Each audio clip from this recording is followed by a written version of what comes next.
In the Christian Bible, it says that man started out in this garden called Eden. The garden was perfect. Man had everything that he needed. Living was easy. It was idyllic.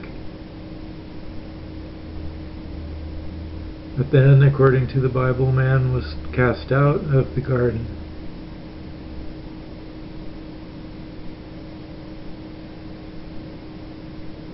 I think that the world we live in, this physical world,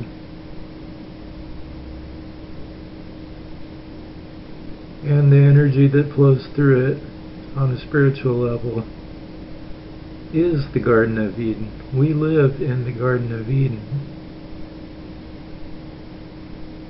The earth will always take care of us. The reason we have so much trouble, the reason why we don't perceive the world we live in as the Garden of Eden, is because we mess it up. We want to possess parts of it and call it our own and capitalize off of these objects that we call our own. But how can they be ours if they will still be there after we die?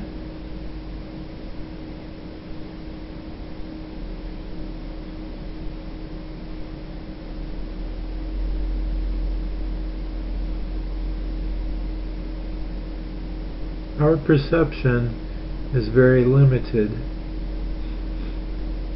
We see things from a lower level, but the spirit is at a much higher level. Once we achieve these higher levels, and we have a greater vantage point, we can look down and see everything. Much like if you're in a forest walking on the ground, your perception is very limited. But if you climb up in the highest tree that you can find, you can see far around you. That is the spirit realm.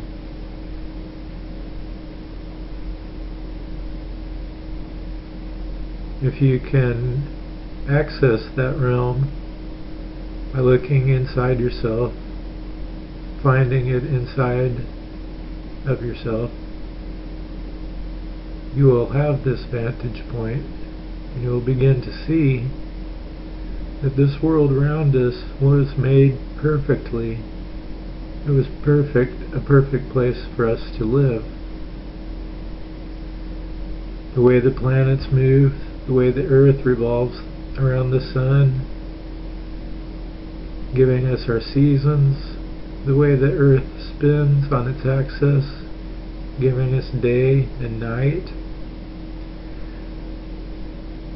the way the tides come in and out,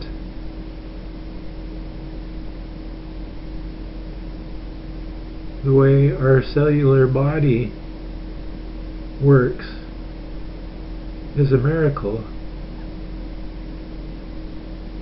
The universe is a miracle. And the goddess, or the god, source, whatever you want to call it, created it out of love for us.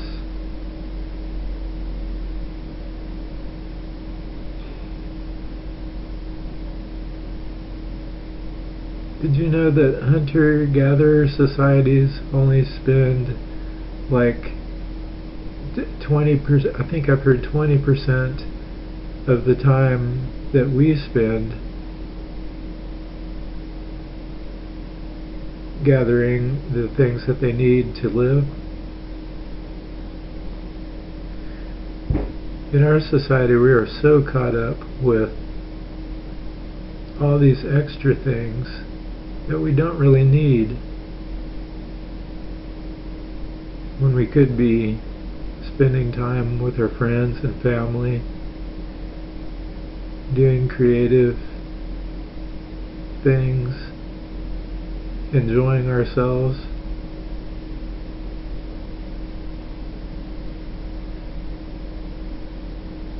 We live in the Garden of Eden.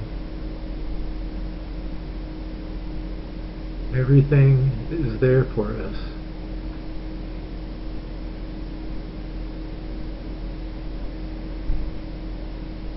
It's up to us how we experience this garden we live in.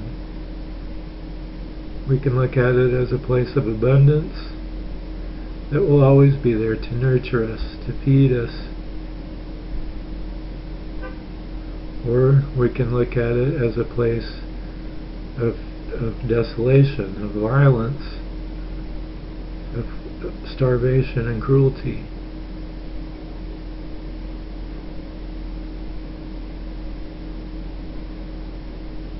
We create our own world.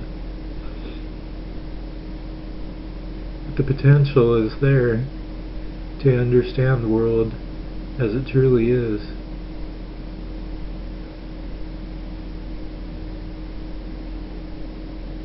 A mother that takes care of her children, nourishing, teaching, feeding, learning, giving.